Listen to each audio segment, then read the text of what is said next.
What's up, everybody? Welcome to Order on the Court. This is your podcast about all things NBA. My name's Harrison. I'm Colton. Basically, what we're going to do is cover everything about the National Basketball Association. We're going to go through some game recaps, talk about some unsung heroes, and look at some rookies. So let's get this show on the road. Let's do it.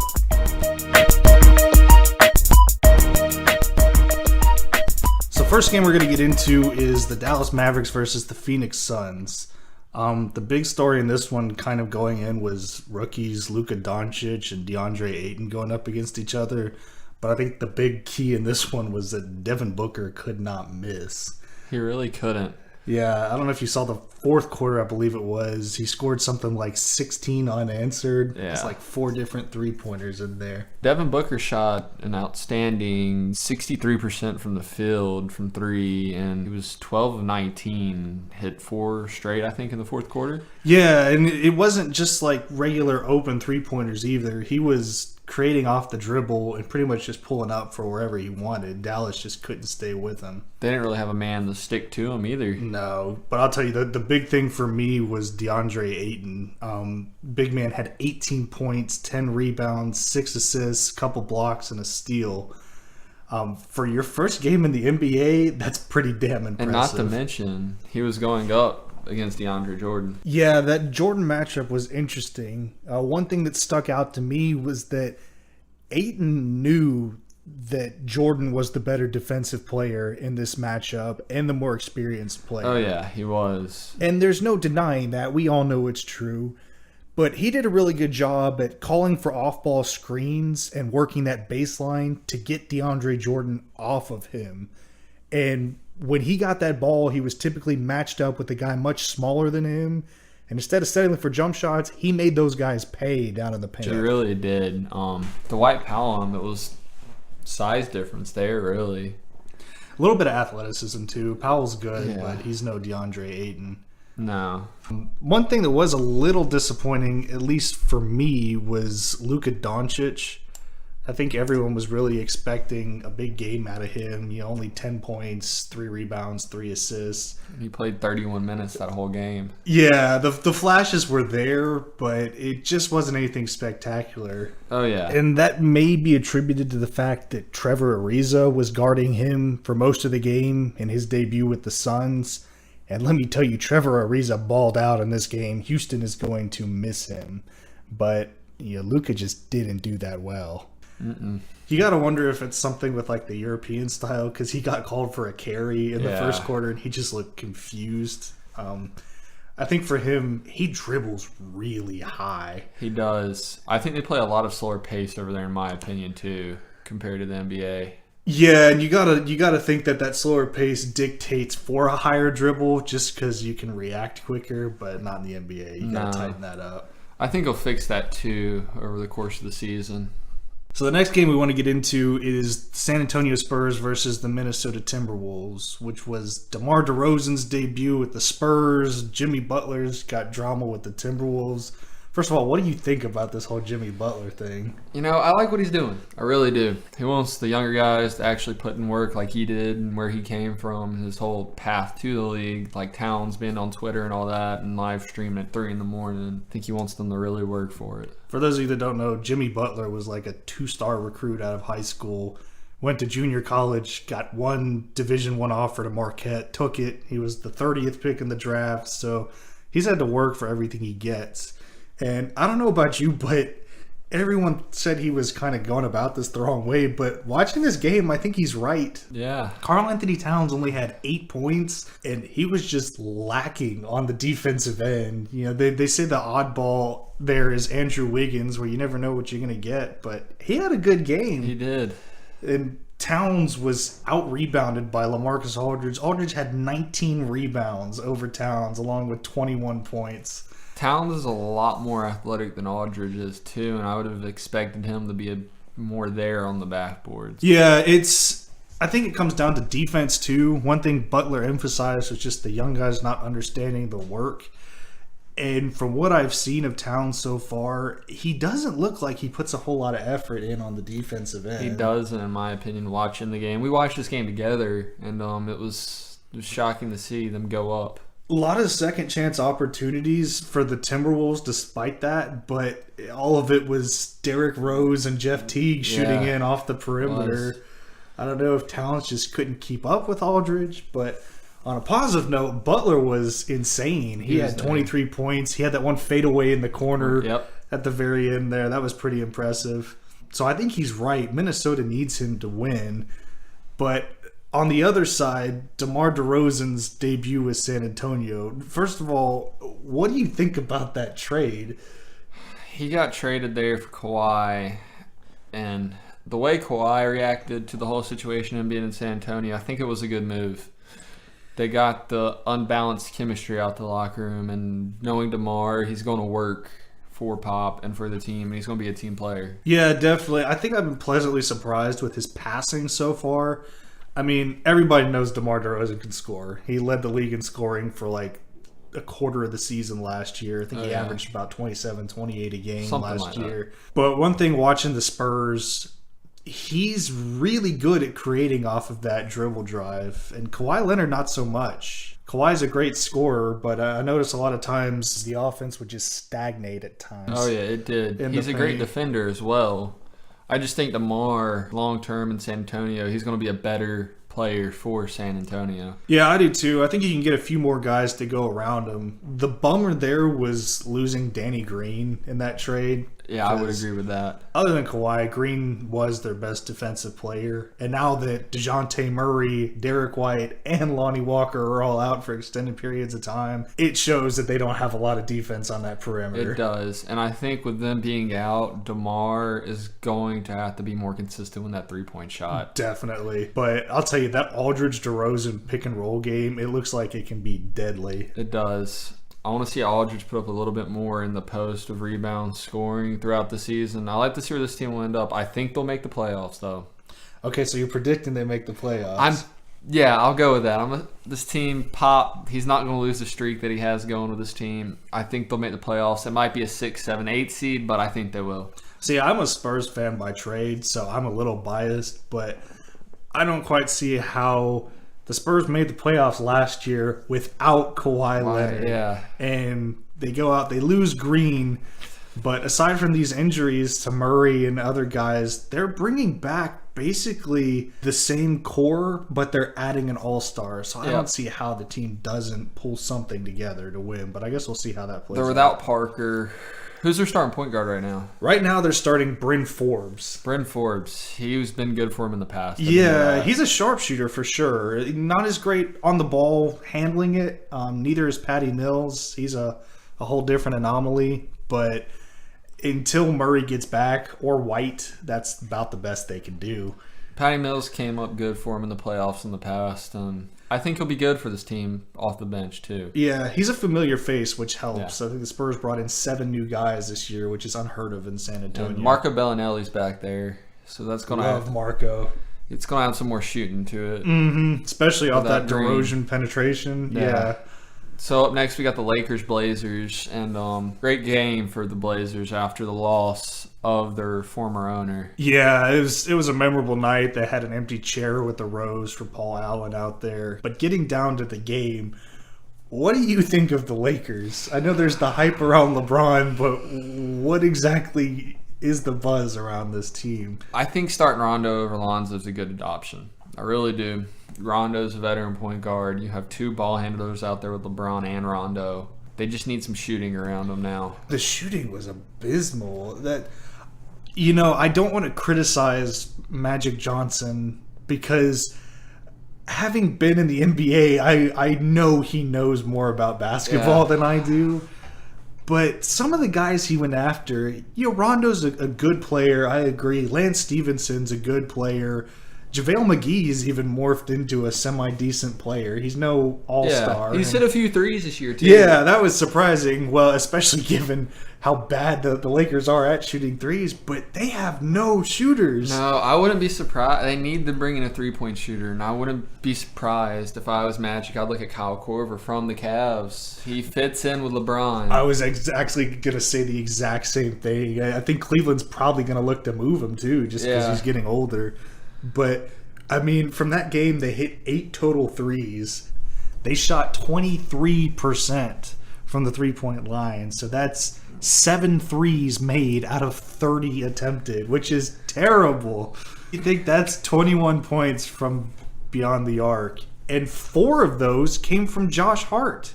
Josh Hart, I like his fit there. I like they're playing him more than last year. Yeah, he's definitely a much improved player over last year. He's still got a ways to go. He makes some questionable decisions. But even 2 of his threes, they were kind of lucky. He just kind of threw up there looking for fouls. But yeah, there was the joke going around that it's going to be like LeBron kicks to Lonzo Ball for a brick and kicks to Brandon Ingram for a brick, and that's what happened. Brandon Ingram coming back into this season, he's not shooting as good as last year. No, he's not. And he had, some pretty good numbers. He was hitting from mid-range decently well, but anything outside of that 15-foot mark, he really struggles. I think he needs to take a page from Giannis's book and put on some weight. Definitely. He looks like a spider out there on the court.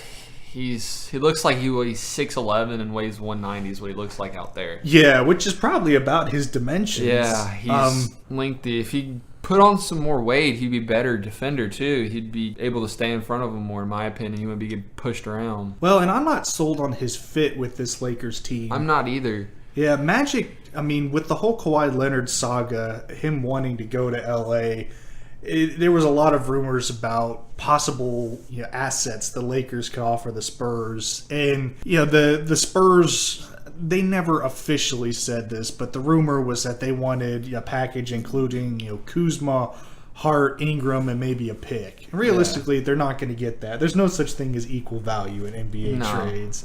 But nobody was on the table except Brandon Ingram at the time. And to me, if Magic's willing to deal him, he knows there's that little bit of uncertainty surrounding him and his fit with this team. I think Ingram would have been a good fit in San Antonio. I think better so than in Los Angeles, but at the same time, I know he's was a number 2 overall pick, and I know he's got quote unquote all-star potential. Is what everyone on ESPN compared is saying. To Durant. And part of me thinks they just do that because of the way he looks and kind of his play style. But that doesn't mean he's Kevin Durant. No, not at all. No, he looks bad from the perimeter. I would say bring him off the bench instead of starting him. I'd be fine with that. I think you could start Lance Stevenson as a small forward spot. Or move LeBron down and start Kuzma. Definitely. That would work too. You would get a little bit more rebounding, which they're struggling with as well. Exactly. Plus, Kuzma's a better shooter than Ingram is statistically, and just looking at his form, he looks better letting that ball fly from 3. In my opinion, Kuzma, I'm surprised the Lakers got him when they did. He dropped a little further, but in fairness, playing at Utah is kind of hard to get exposure. Utah. Plus, he's behind guys like Jakob Poeltl and all from the get-go, and that's the guy everybody was looking at. But enough about the Lakers. Let's get into some of the Blazers things here. I hate saying it because he's a big name, but Damian Lillard is so underrated. He is. And I've been a fan of him for a long time, ever since he's really came into the league, before we even met. Yeah. I don't think when they added C.J. McCollum to the team that he hasn't been really mixing well, because they're both ball-handling players. Well, the one thing is, against teams like L.A., I think that kind of worked for him because, Lillard caught fired towards the end. He just couldn't miss, and the Lakers didn't have the defensive presence to deal with them. And then when you double Lillard, you got McCollum there. Yep, McCollum's there. But I still think they need a small forward. I do too. I think Nurkic is a good big man, but Evan Turner's not going to get it done long term. Evan Turner played 21 minutes, had 13 points, and shot 62% from the field, But what happens with Evan Turner is he's not really that outside threat. No. And Nurkic is a good big, but he struggles when the paint collapses. He's not a brutal beat 'em up big in the paint. He's not DeMarcus Cousins, essentially, is what I'm saying. And Davis isn't as big as Cousins girth wise, but Anthony Davis can hold his own down there. And Nurkic is more of that touch center that's going to hit you with a few fades, get some good rebounds. But a nice small forward would really, really elevate this team. It would. I want to talk about Nick Stauskas. Yeah, how has he been cut from so many teams? I know. He looked great in that game. He did. I would say, did they start him that game? I missed the first half. No, he came off the bench. I would say they start Nick Stauskas. I think that's going to work wonders, especially for Lillard and McCollum. Yeah, that gives them another shooter on the outside that can dribble drive at a decent rate. And then Evan Turner off the bench. He's going against players smaller than him, and he's skill level of a starter for certain teams. So having him come off the bench would be really good. And I want to talk about Zach Collins for a minute. You know, he was billed as this franchise changer after only a season at Gonzaga. He looked very good all through the NCAA tournament. Obviously, a big performance in that championship game against North Carolina back in 2017. But he wasn't as exciting as everybody thought he was going to be last year. But I'll tell you, this game, it was like he was blocking everybody. Yeah. Part of the problem was the Lakers couldn't shoot, so they're having to drive the paint. And he was there on almost every shot. I think he blocked LeBron, he blocked Lonzo, he blocked Rondo. Yeah, I think he had like 4 of them in the one quarter. He was crazy. And a couple good rebounds, and he runs the floor really well. I would like to see out of him, though, is a little bit more scoring. Yeah, he only had 6 points this game. He's one of those guys, he doesn't necessarily demand the ball in the post the way he needs to. He's got the size where he can bully centers at a decent rate, but this game, he was there on the defensive end, not the offensive end, in my opinion. And you look at his stats, he was 3 of 4 from the field, so 75%. Clearly, he knows what he's doing on the offensive end. Just needs a little bit more involvement. All right, so on to the next game. We're going to talk about the 76ers versus the Chicago Bulls. One thing that stood out to me in this game is how good Bobby Portis looked and how much more improved Zach LaVine looked. Oh, yeah. He's kept his anger issues down, in my opinion, this season so far, even though it's just a start. But he looked there mentally on the court. It's that Arkansas temper. Flat state. But in Zach LaVine, too, I've always had my questions about him, where he ranks amongst the elite guards. And Chicago matched a huge contract that Sacramento offered him this season. And you wondered if that was the move, but he goes out and puts up 30 points in this game. And they lost 108 to 127 against the Sixers, but it would have been a much bigger loss if he were in there. I feel like he feels home in Chicago. He looked a little bit more comfortable alongside Jabari Parker, too. Parker came off the bench in this game. Didn't look as good as I thought he would. He seemed to think he should start. That was, they talk about the Carmelo controversy with starting, but Jabari Parker did the same thing.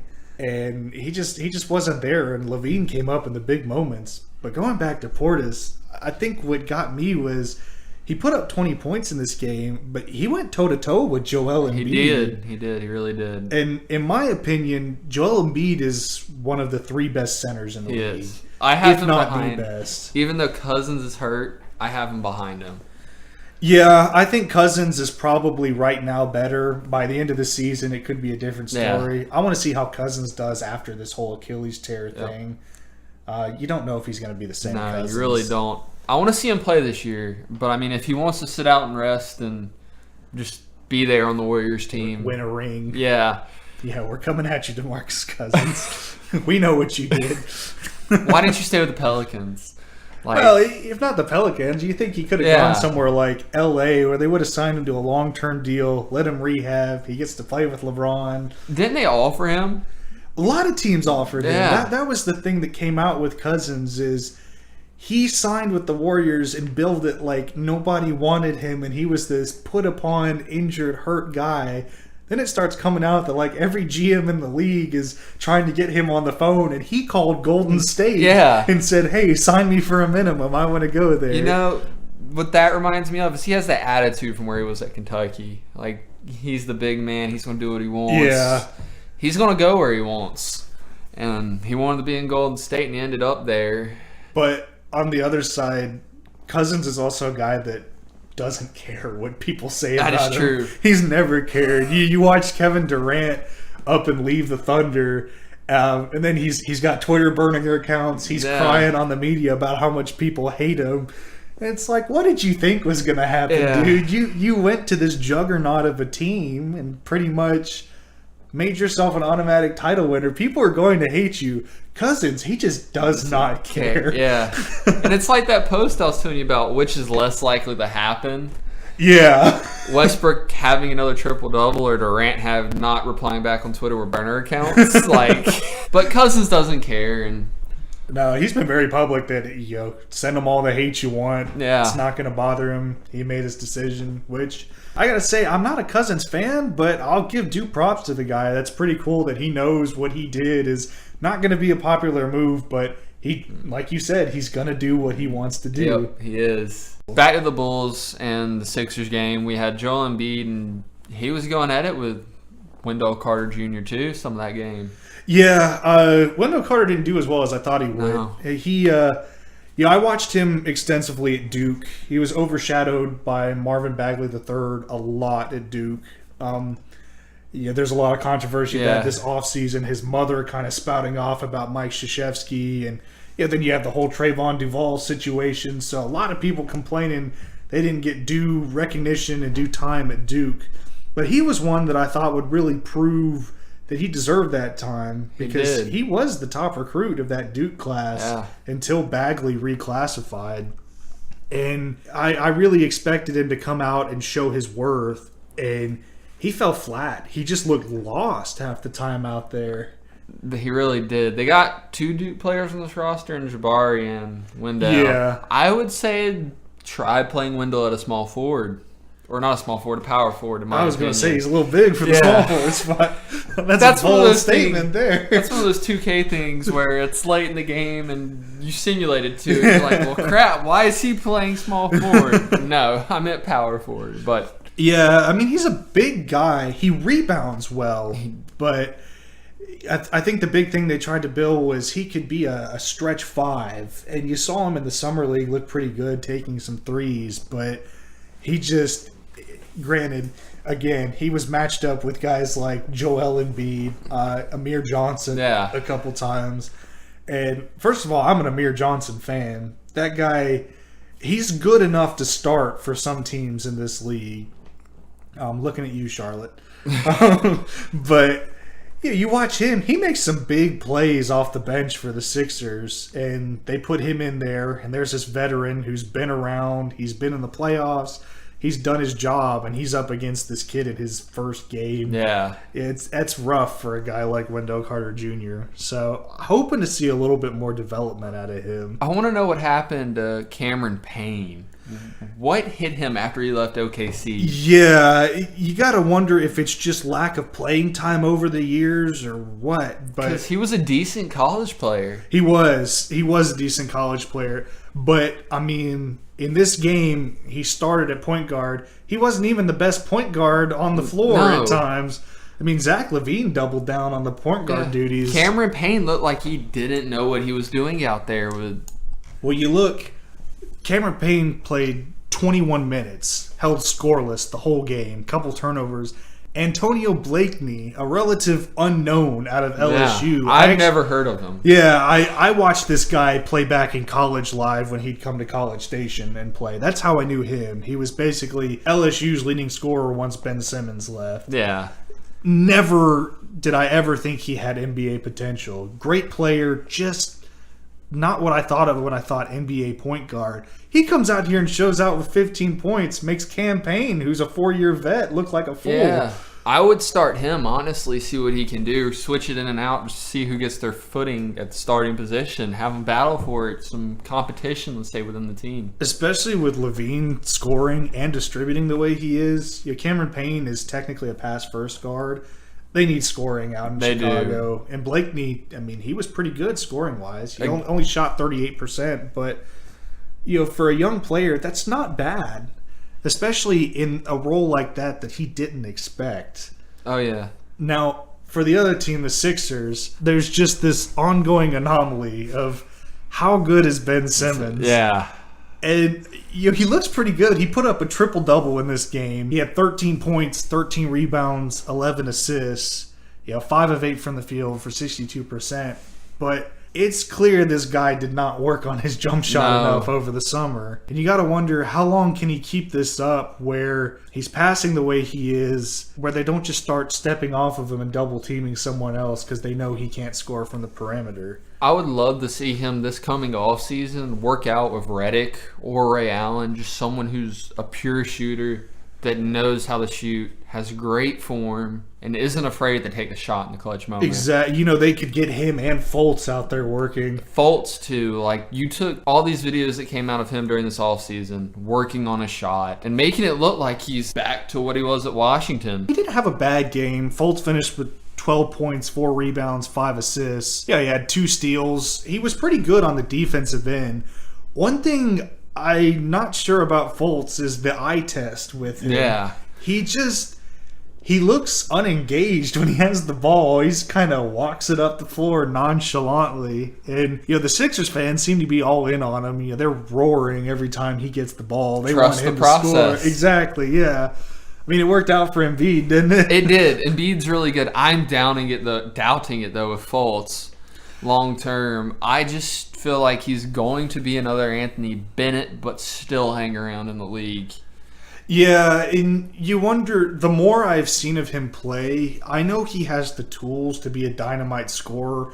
Right now, though, he's reminding me a little bit more of Marcus Smart with Boston. He is. Yeah, not a spectacular ball handler, not a spectacular three-point shooter. You know who he really reminds me a lot of? Who's that? Is Rajon Rondo with the Celtics. Yeah, needs a little bit better passing, though, to get to Rondo's level. But Rondo could have games where he's lights out from 3, and I'm expecting Fultz to have that this year, a few games here and there. Yeah, he was 1 of 3 from 3, which for a guy who's struggling, 33% isn't bad, but you got to hit those wide open mid-range shots, and some of them, just young mistakes. Granted, he's still pretty much a rookie. He didn't play much of last season. No, he didn't. I like that he is being aggressive, though. He's not letting the misses get to him. Oh, and credit to Brett Brown. You saw Fultz go to the bench a bunch of times, and he's saying, keep going at it. We're winning this game. Work on your shot. Get to where you're comfortable doing that.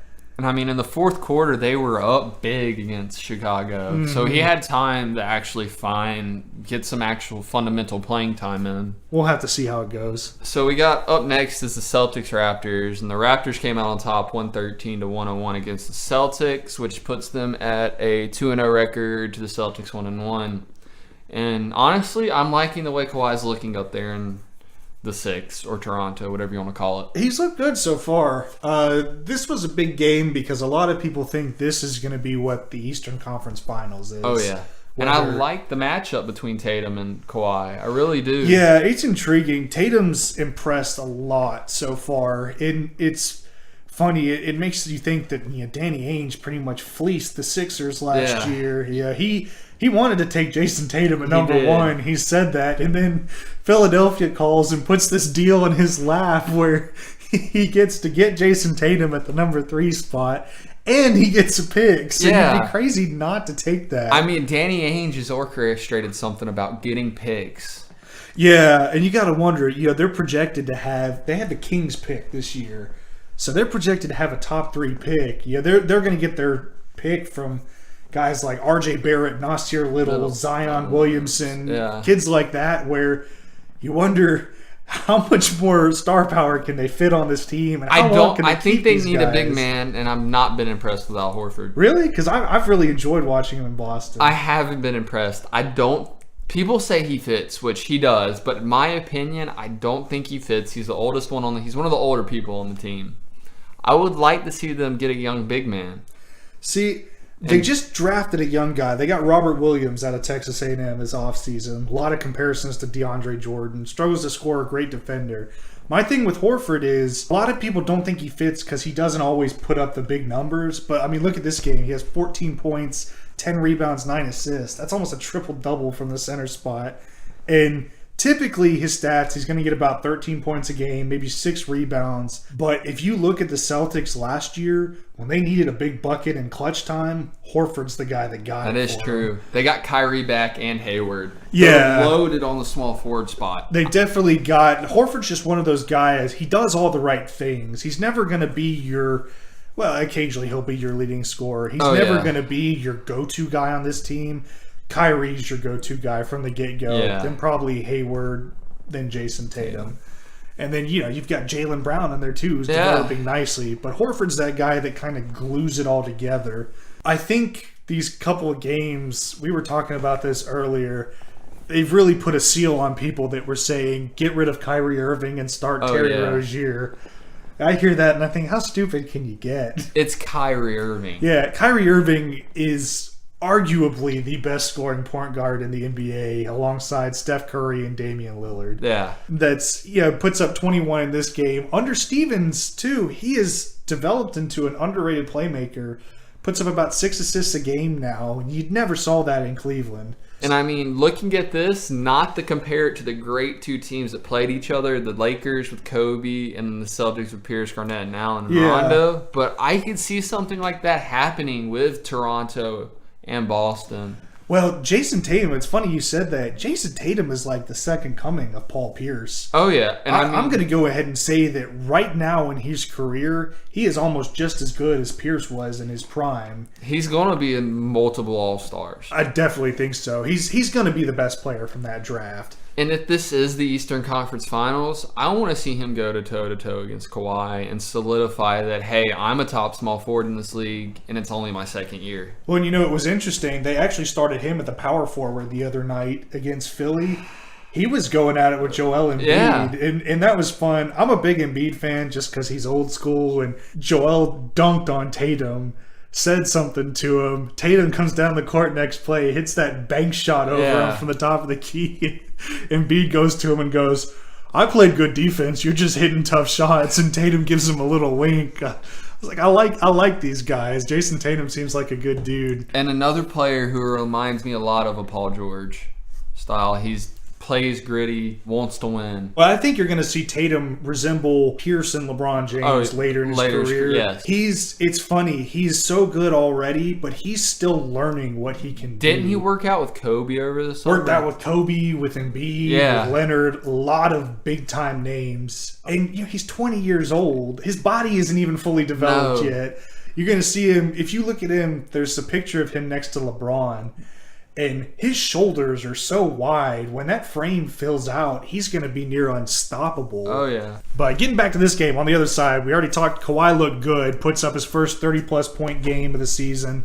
31 points, 10 rebounds. Still a little lacking in the assists. Had only 3 assists. But let's face it, that's not his forte. He's not the distributor. He's a scorer. He's a scorer, rebounder, and he's a defender on the other end. He's your 3-and-D guy that can get you some 2 points, too. And it's weird. You got to wonder what his chances of re-signing there are. Yeah, because he did not want to go to Toronto. He made that clear when he first got traded. But if you think about it, a lot like Paul George went to Oklahoma. He wasn't even thinking about Oklahoma. He was dead set on LA, and he got traded there. I think you said the other day that he would be in a Lakers uniform today if they hadn't traded him. It threw a new variable in the equation. And I think the same thing's going through Kawhi's head. If this team does good, there's a high chance he could stay. Yeah, I think there's definitely a chance. I also think a lot of it depends on what Danny Green does. Oh, yeah. Because Danny is a good friend of Kawhi's. One of the few guys on that Spurs team that kept in touch with him when he was kind of ignoring the team and making sure he was all right. And the Spurs didn't want to trade Green. No. But when they're asking for Jakob Poeltl, they have to throw in a salary to make it match, and Danny Green's is the only one that works in that scenario. So they threw him, and to me, that's the steal Toronto gets in this trade. Is he got 1 year left or 2? He just opted into the final year of his contract. So I think he might end up back in San Antonio. He could do a one and done deal. Yeah. He's one of those effort guys. In Toronto, you look at his stats this game, he has 14 points. He's 4 of 7 from 3 for 57% from the three-point line. 5 rebounds, 3 assists, a steal, and a block. And that block was blocking Tatum and a chase down block that pretty much sealed the deal on the game. He's one of the best shot blocking guards in the league other than John Wall and Dwayne Wade in his prime. Yeah. I'll throw him in there. This team, it's going to help him. I think last year he struggled because without Kawhi Leonard, teams would just pack the paint on Aldridge, and all you had to worry about was basically Green and Rudy Gay from the outside. And it's hard to hit threes when you've constantly got guys in your face. Whereas this team, you've got to look out for Kyle Lowry, obviously. You've got Kawhi Leonard, who's their number one option. And then you Ibaka can step out too. Yeah, exactly. You've got Ibaka and even Pascal Siakam in the paint. And you look at what they bring off the bench. They've got OG Anunoby, who's a solid outside shooter, and Fred VanVleet, who... And CJ Miles is there too. Exactly. VanVleet was contender for Sixth Man of the Year last year. I mean, this is a good Toronto team. So Green is getting his open looks, and he's making them pay. I mean, if Norman Powell stepped up a little bit on the scoring end, they could actually be in the finals and say if the Warriors get back there, run for the money. Right now, if you have to pick between the Raptors and the Celtics, who's going to the finals? This is a tough one. It really is. If the Celtics can get things together, I'm going to take them. But the way it's looking this early in the season, you put me with these two, I'm going to go Raptors. So I'm going to take Celtics. Now, if the Celtics get things going and running, I know it's real early in the season. Ask me this again at midseason, and I'll give you a little too early. If we're going that way a little too early, I'm going with the Raptors just to make things interesting. Fair enough. I think they're well overdue for a finals appearance. Definitely. Toronto deserves it too. A great sports city. Oh, yeah. So next game we're going to look at is the classic New York matchup. It's the New York Knicks versus the Brooklyn Nets. This was a pretty good game. Porzingis out for the Knicks, obviously. The Nets win this 107-105 on a Karis LeVert buzzer beater. And Karis LeVert looked pretty good. He had 28 points this game. But I think for the Knicks, one thing to talk about is the young guys in that lineup. I know a guy you were really high on coming into this game was Alonzo Trier. Yeah. I mean, undrafted. He's got a chip on his shoulder, and I'm rooting for him this whole season. Yeah, he was pretty good at Arizona. He got outshadowed by guys like Lauri Markkanen and DeAndre Ayton this past year. And even Raul Alkins was the big recruited guy that Arizona got. He was there 2-3 years. Trier consistently was one of the top scorers in the Pac-12. And he played 2 years there as well? Yeah. He had a good combine, too. I can't quite figure out why he dropped so far, but...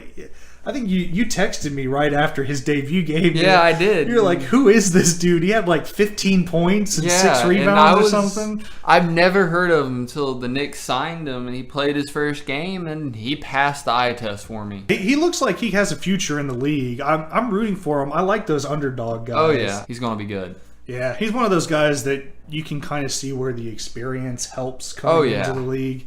But another good news subject for the Knicks is Kevin Knox. Yeah, this is a guy I'll never understand some of the Knicks fans. Yeah. You think they'd learn that when they booed Porzingis. I loved Porzingis the instant I saw his combine highlight videos. I was thinking, this is the next Dirk Nowitzki, and I think if he keeps on the path he is, he's going to be skill-wise better than Dirk. Yep. I don't know if accolade-wise he will. Dirk's one of the best scorers of all time. Oh, yeah.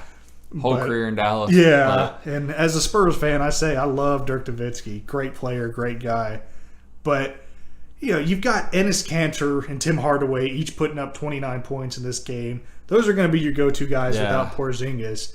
But Kevin Knox was a solid pick at 8. I like Kentucky, and I watched most of their games, and I liked him there. He just didn't get the room to shine at Kentucky this past season. Well, and it's hard because Kentucky brings in all those 5-star guys. He's definitely the best of them. And he showed some flashes. In this game, 28 minutes, puts up 17 points, 6 rebounds.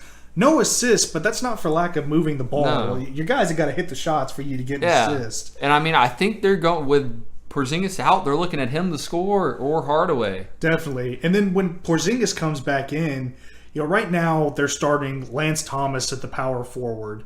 It was an interesting starting lineup. They put Tim Hardaway Jr. in at shooting guard. They got Trey Burke at your point guard. And then they put Frank Ntilikina in small forward, which he's a big guard, but that's a pretty small lineup. It is. I guess they're trying their hand at the Warriors thing. And then Lance Thomas, he's 6'8". He's more of a small forward. He's not a starter in this league. You could have swapped him down to small forward and started Knox. Yeah, well, I think at the end of this season, I think Knox starts. You look at this Knicks team, they could put Ntilikina at point, Hardaway Jr. at the shooting guard. You get Knox in at small forward, then you got Porzingis at power forward and Kanter at center. That's a solid team. Bench depth is a little lacking. They did go out and get Noah Vonleh this summer, and You guys like Mario Izonia, but both of those guys are lottery picks that did not live up to their potential, which I think is where the attraction to Alonzo Trier comes in, is you want to see a guy like that earn his spot and beat out these guys who have definitely not lived up to their potential. So on Brooklyn's side, and Brooklyn is in full rebuild mode, let's just say that. I think they've been there for the past decade. They've been there since they traded away all their whole picks entire life. Yeah, for Paul Pierce and Kevin Garnett. They gave up a liver, an arm, a leg. That's what happens when you get an owner who's more interested in real estate properties that come with the stadium deal. Yeah, thanks, Prokhorov. You ruined the Nets and for Jay-Z's us. there, too. Well, yeah, Jay-Z, I think, is a better guy to have than Mikhail Prokhorov. I feel like you wanted to bring the hip-hop culture back to basketball in, like, the Allen Iverson days. But, they're doing a better job. They shed some bad contracts this summer. I'll give them that. The only way that Los Angeles would give them D'Angelo Russell after they drafted Lonzo Ball is if the Nets took Timofey Mozgov's horrendous contract. And they took it, and they got rid of him this summer. Yeah, and I think D'Angelo Russell's a better player than Lonzo Ball is. Definitely. At this point in his career, yes. Russell puts up 15, 5, and 6 last game. A steal, a block, 2. He's a guy that he's not going to average 30, but he can drop 30 on any given night. Oh, yeah. Especially when he's the guy for this team.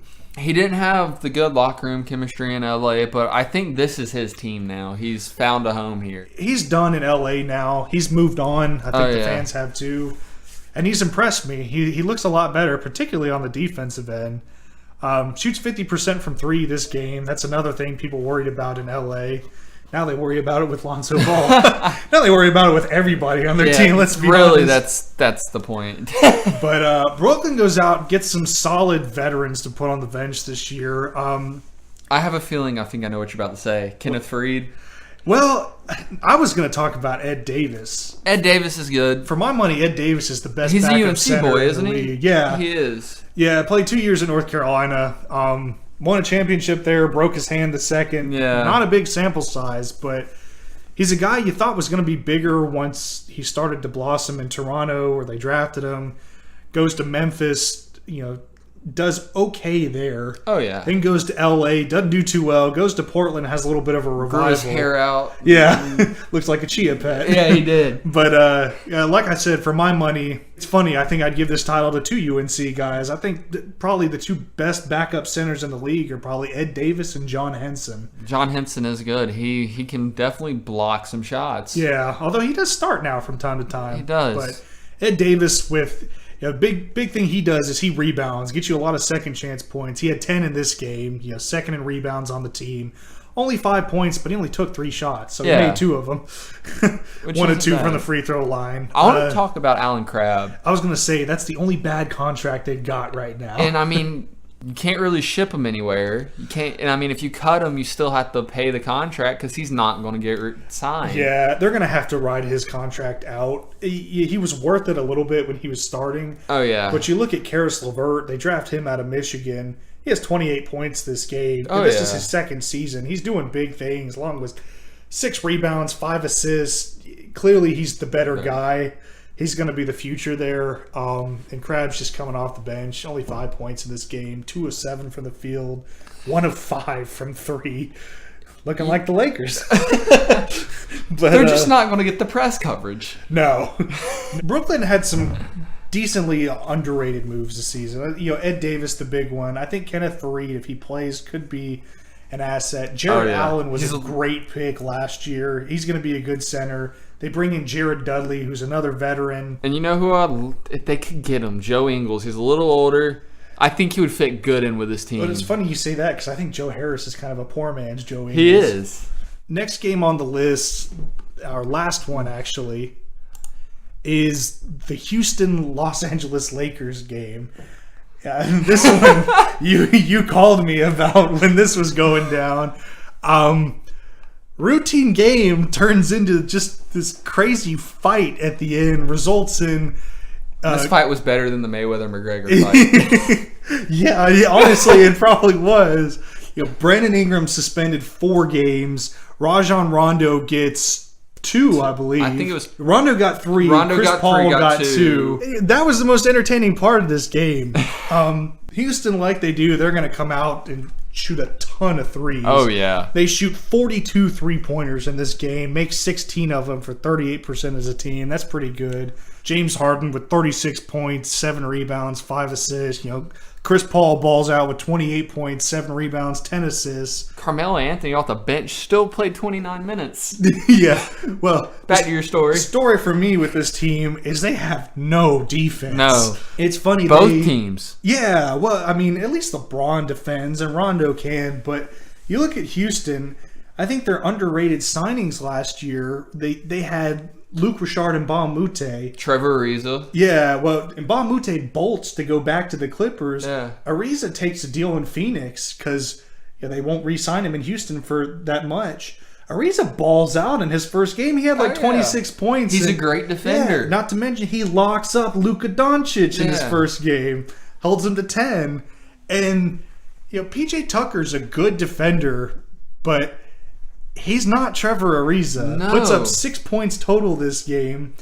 Off the bench at the small forward, they bring in Carmelo Anthony, who plays 29 minutes and only manages 7 points. We need Hoodie Melo. We just need Melo in general. I don't know what this guy I want is. Denver Melo back. 3 of 10 from the field for Carmelo Anthony. He is rebounding better. He's got 10 rebounds. I think his rebounding rate is going to go up a little bit. He's not with Russell Westbrook. Russell Westbrook isn't chasing him away stat chasing. But still, Carmelo Anthony, for being billed as their 6th man, he has to be more productive off the bench. Gerald Green played better. Exactly. Gerald Green comes in and balls out. And shot 83%. Mm-hmm. Eric Gordon comes in, scores 9 points, has an off game, and still outscores Carmelo Anthony in fewer shots, too. Yeah. I still think they can be good. Their offense alone is enough to keep them in all of this. It's just when it gets to the playoffs, are they going to be able to keep up with Golden State? They took a step back. They did. In my opinion. They do not look nearly as good as last year. It pushes Golden State into a higher echelon of where they can struggle more. Last year, they put Ariza on Clay when Clay starts to go off. Curry starts scoring. They put Chris Paul on him. Chris Paul gets injured. All of a sudden, defense is lacking. Curry starts scoring a lot more. Capella's obviously going to be able to protect the rim. Oh, yeah. And they had Mbah-a-Moute starting at that power forward spot a couple games to deal with Draymond Green. That's true. And, and even playing some defense on Durant when Ariza had to shift over. And the Rockets played well in that series. I don't think they would have won the series with Chris Paul. I think they could have at least pushed it further than it went. Oh, yeah. But I don't see that this year. No. I think they're going to try to outscore teams. Yeah, and while that's the trend, you've got to have defenders. I think that's Golden State's deal is Steph Curry, not a good on-ball defender, great in the passing lanes. Klay Thompson, good defender. Draymond Green, great defender. Kevin Durant's a great defender. Then they add Cousins in there, and they bring Livingston and Iguodala off the bench. They can outscore you by 40 and shut you down. Yeah, because with this Houston team, I think later on the season, they're going to be more wore out than they were last year. Definitely, especially guys like James Harden and Chris Paul, because they cannot rely on Harden to put up 36 a night just for them to compete. And he shoots a lot. He does. And, that's a wear and tear on your rotator cuffs and your shoulders. And how much wear and tear do you think you can take by scoring all that a night? Not to mention, his primary game is ISO running ball. into the paint and getting fouled. Yeah. So taking those hits, it's going to take a toll on his body by the end of the year. And he's very cheap with it, too. Yes. And that leads us into our fist fight. So, you want to get into that a little bit? So, Harden drove to the rim on Brandon Ingram, and I wouldn't say it was cheap, but it's typical Harden being Harden and getting... He's going to throw out his elbows, try to get some contact. Because that's what he plays for and lives for in the NBA. Yeah, that's his game. And Brandon Ingram didn't really like that. No, he had enough of it and pushed Harden back, and they separated them. And then Rondo and Chris Paul got into it. Rondo throws a couple punches. Yeah, now they say Rondo spit in Chris Paul's face, which, looking at it, Chris Paul wipes his face. But I didn't see anything besides that solidified Rondo spitting in his face. But they had such short amount of time to put out the suspensions.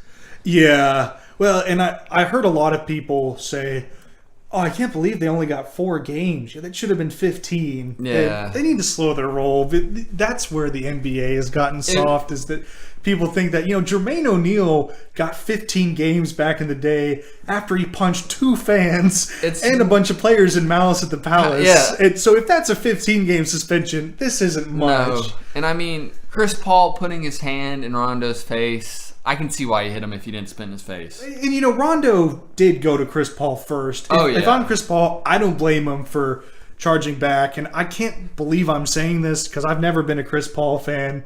Yeah, I've disliked him from the minute he punched Julius Hodge in the crotch back in college when Wake Forest played NC State. He's done that multiple times in the NBA. And these 2 players are both aggressive players. Yes, Rondo they are. and Very Paul. temperamental. Yes. And what got Ingram the suspension is when he came in after they got into the fight and actually punched Carmelo.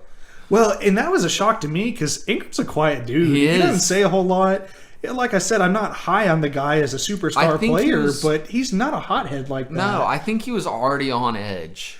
Yeah, it was a tough game. Yeah. I mean, LeBron was getting upset with some things too. And this is a new Lakers team.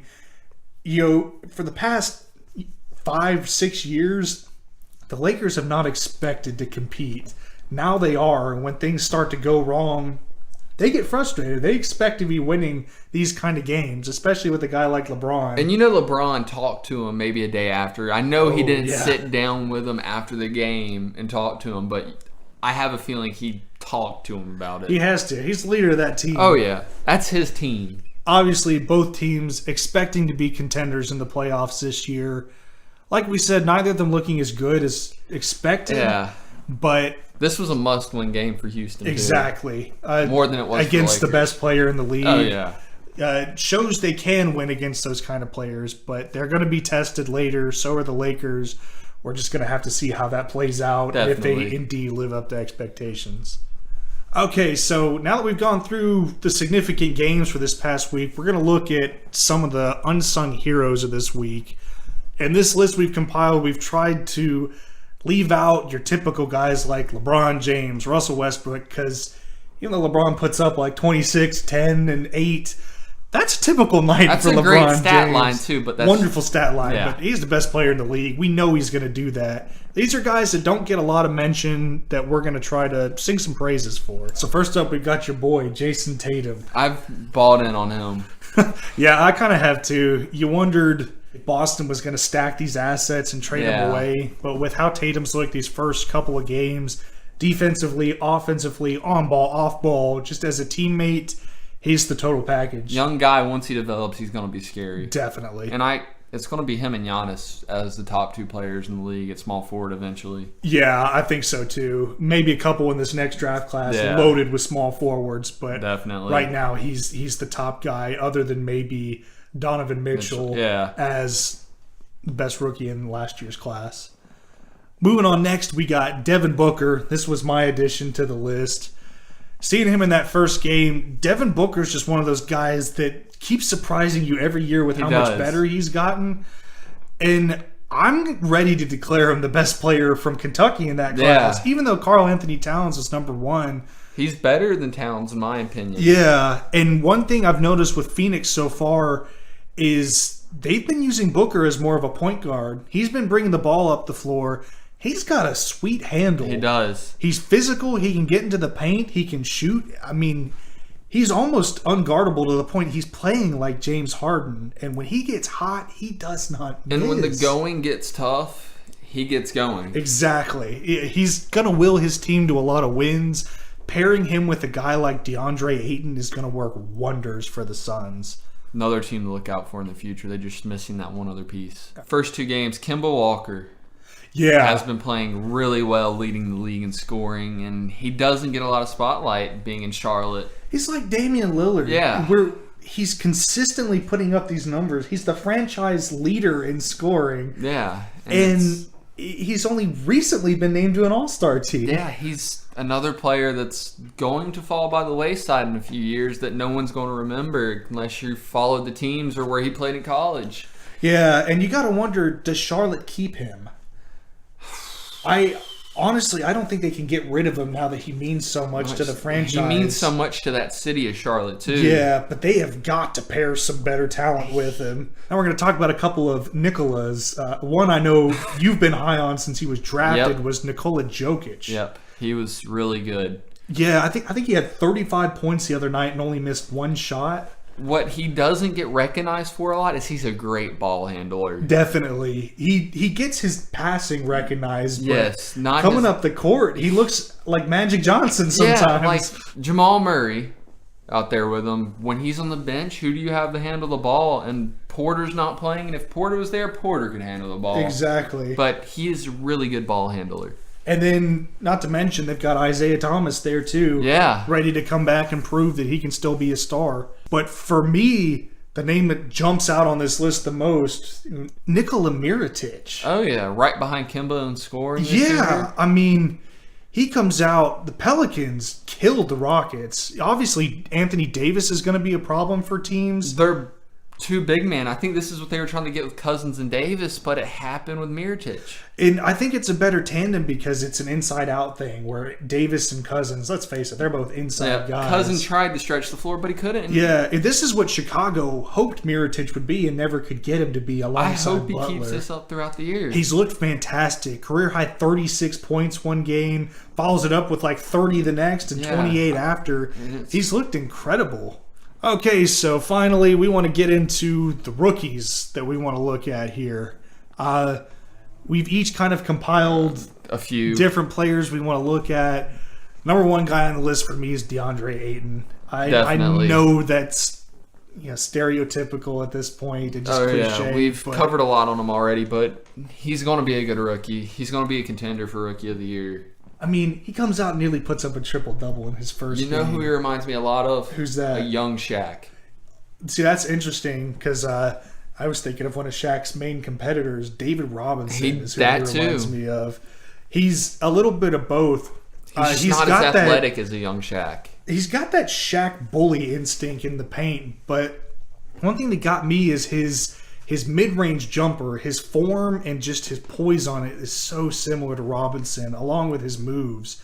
And his passing out of the post is very similar, too. I like what Shaq said about him. He's like, don't be another Shaquille O'Neal. Be DeAndre Ayton. Yeah, he's definitely going to carve out a spot for himself in this league. And I feel like people have turned the Rookie of the Year conversation into, it's going to be Trae Young or Luka Doncic. I don't know why people leave out Ayton. He's the consensus number one overall pick for a reason. This guy can ball. Definitely. Getting to the guy you put on the list, we just talked about, Luka Doncic. What you think of him so far? I like him. I like Dallas got him. They got a steal in him at that pick. Gradual growth is going to be the thing with him. Yeah, for me, I think he's going to be one of those up and down guys from game to game. He's got to adjust to the NBA. Yeah, it's really going to depend on his matchup, how he does every night. And he's going to learn. I think it's going to be a few years before we actually see him as what we've thought he would be his first year. Yeah, I firmly believe, though, if he continues to develop, he could turn into one of those 26-6 guys per night. He's definitely got that potential, and they've got the core there in Dallas. I feel like he's going to stay. I feel like he's going to be the next Dirk in Dallas. I wouldn't say Dirk, but I think definitely go-to guy and like prestige and all. They love him in Dallas already. But we talked a little bit about him. Another guy you added to the list, Alonzo Trier, kind of the dark horse name on this rookie list because not really one we expected to see, but played very well his first week in the NBA. It's really early in the season too. Yeah, Trier's one of those guys. Ayton and Doncic are going to be those all-around superstars. Trier's more of a pure scorer, especially in the mid-range. I would say a good season would be for him for averaging around 13 to 15 points this season. Yeah, and it's with the playing time he's got. Well, I think it's going to be more around 8 or 9, just because it's his first year. But reminds me a lot of his teammate Tim Hardaway Jr. and how he started. Very similar games. So Hardaway's turned into a stud in the league. I think Trier can too. Gets the playing time. If he averages 13 to 15, contender for Rookie of the Year. Definitely got the coach to do it too. Fizdale's going to do good work in New York. Next, name you've heard a lot, Trae Young. I mentioned him earlier when talking about Damian Lillard.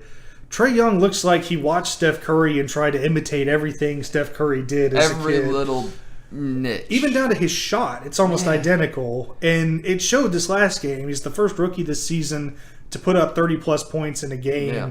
Preseason wasn't so good for him. Yeah, he had one good preseason game against San Antonio where he hit that, like, half-court buzzer beater. But it's the preseason. Yeah. But last game, he looked pretty good. The Hawks, I don't think, are going to be incredible this year, obviously. No. A couple pickups like Alex Len after Phoenix releases Carter. Vince Carter to get that veteran leadership. Taurean Prince is developing out there. He's been good. But I think Trae Young, if he can continue on this path, he can carve out a spot in a league that probably wouldn't have been there for him about 10 years ago without what Curry's done. He needs to add a little bit more weight. Definitely. Tighten up his handle and his passes, too. Drop the ego down to, like, from a 10 to a 7. Well, maybe he'll improve his game to where it matches the ego. That, definitely. But I like his attitude coming in. Yeah. Last guy we want to look at is a Duke product we talked a little bit about earlier, is Marvin Bagley III out in Sacramento. This guy is basically an offensive superstar. Definitely. Wasn't a fan of how they used him at Duke. No, I thought he was a dynamic player, and they just kind of stuck him on the block. Another big man that has some ball handling. Yes, definitely. Well, and it's funny because out of high school, he started receiving comparisons to Kevin Durant.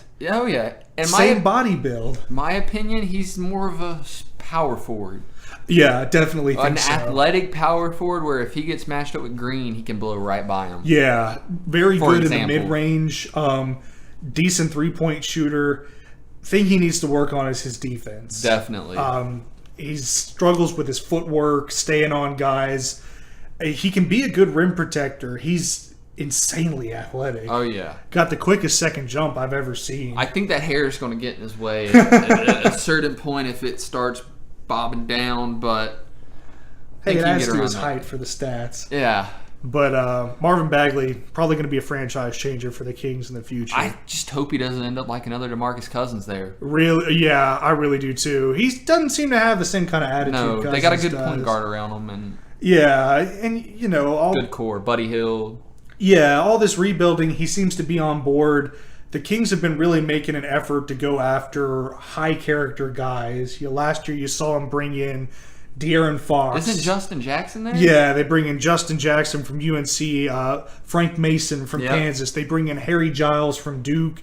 Now they bring in Marvin Bagley from Duke. Frank Mason's going to bring a lot into that team. Yeah, they're bringing in these blue bloods who have gone to prestigious programs, who develop, they shape themselves as men and as players, and it's going to turn that franchise around. So that's about it for this podcast we've covered this week. We'll see you guys next week. Talk about some notable games there. Bring up a couple more players. And like I said, once college season rolls around, we'll be getting into a little bit more recruiting stuff. Yeah. Who's going to be good in college? That's where it's going to get a little bit more biased, I think. But until then, we'll see you next time.